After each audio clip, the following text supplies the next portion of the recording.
So the factoring patterns that we have been talking about is one method that we can use to solve our quadratic equations. So once we get it into factored form, we can use the zero product property, saying that if we are multiplying two things and they are equal to 0, then at least one of them has to be 0. So we would set each group equal to 0 and then solve for the variable. Okay. So when we are solving by factoring, we do need everything to be on the same side of the equal sign and then equal to 0. So if we were to have x squared minus 2x equals 15, we would have to start by subtracting the 15 over. Okay, so all of our terms have to be on the same side. And then we're just running down our list of patterns to try and factor. So first thing we always check for is greatest common factor. Then we are looking for the number of terms. So if we only have 2 terms, then we would factor or try to factor by difference of squares. And if we have 3 terms, then we're looking at the number in front. So if the number in front is a 1, then we would find 2 numbers that multiply to be the last, add to be the middle. If it's not a 1, then we are either factoring by grouping or guess and check. Okay.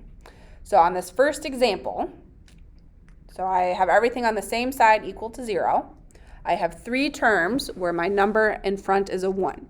So that means I'm trying to find 2 numbers that multiply to be negative 15 and then add to be negative 2. So if you need to, off to the side, you can just start listing your numbers. So 1, negative 15, negative 1, positive 15, 3, negative 5, or negative 3, positive 5. So we would want to choose 3, negative 5, since that adds to be negative 2. So then for our parentheses, I would have x plus 3 in one, and x minus 5 in the other, and then it's still equal to that 0. So at this point, it is factored. So now to finish solving it, like the problem's asking, I'm setting each group equal to 0. So x plus 3 equals 0, and x minus 5 equals 0. And then we're just getting the variable by itself. So I would subtract the 3 over. So then one of my answers will be negative 3. And in the second one, I would have to add the 5. So that means that my second answer is positive 5. Okay. And remember, when we're doing this, since we are finding our x values, these are also representative of our x-intercepts on our graph. So these are the zeros of our function. All right, so what I would like you guys to do is pause the video and see if you can solve these next 4 problems by factoring. All right, on 27, we have a greatest common factor, so we can factor out a 2x, and then this would be x plus 5, and then equals 0. Now, since I don't have an exponent anymore with my x's, that's all I can do for this factoring. So at this point, I'm ready to set each group equal to 0 and then solve for the x. So first one I would divide by 2, and 0 divided by 2 is 0. Subtracting 5. So then my second answer is negative 5. And the order that you are writing your answers does not matter. 28, I need to start by adding the 15 over to be on the same side with the other terms. So this will be 2x squared minus 11x plus 15 equals 0. Okay. Now there is no greatest common factor. My a is not 1, so that means that we have to factor by guess and check or by grouping. So I'm going to choose to do it by grouping. So 2x squared times 15 is 30x squared. So that means that I need 2 numbers that will multiply to be 30 and then add to be negative 11. So I would want to choose negative 5x and negative 6x. And then I'm replacing my middle term with those factors. And again, the order that we replace in does not matter. And then after we replace, grouping first 2 and the last 2. So from the first 2, I can factor out an x, which will leave me with 2x minus 5. And my second group, I can factor out negative 3.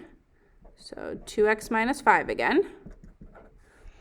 And then factoring out the 2x minus 5.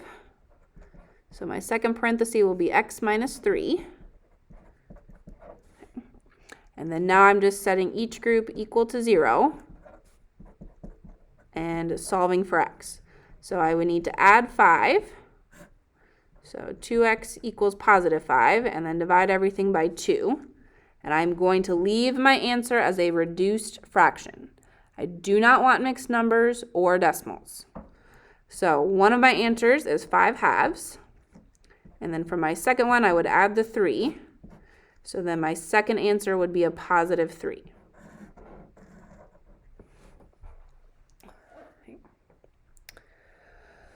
All right, looking at 29, there is no greatest common factor, but on this one I have two terms, and we are subtracting. And as I'm looking at this, I can take the square root of 9 to get 3, and the square root of 25 to get 5. So I can use my difference of squares to factor. So in one group, I will have 3x minus 5, and then the other 3x plus 5 equal to 0. Okay. Now, if you didn't notice that this was the difference of squares, then you would factor it by grouping, and you would still end up with the same answer. Okay. So we are just setting each of these equal to 0. So I'm going to have to add 5 for my first group. So 3x equals positive 5, and then divide both sides by 3. So my first answer is 5/3. And then the second one, I need to subtract 5. So 3x equals negative 5, and then divide by 3. So my second answer will be negative 5/3.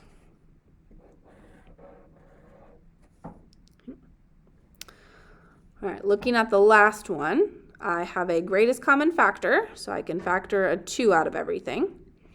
So x squared minus 4x minus 5. Okay. And then since my a is 1 now inside my group, I'm trying to find two numbers that multiply to be negative 5 and then add to be negative 4. So I would want to pick minus 5 and then a positive 1.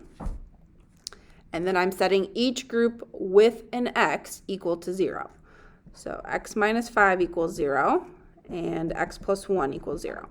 So this 2 that I factored out, because there's not an x with it, it doesn't matter when we start the solving process. Okay. All right, so adding 5. So my first answer is positive 5. And then we'll have to subtract 1 on the next one. So the second answer is negative 1. And again, the order that you put your answers in does not matter. Just make sure you're remembering to separate it with a comma. And it's also important that you are not putting parentheses around this, because those represent two different points, not a single point.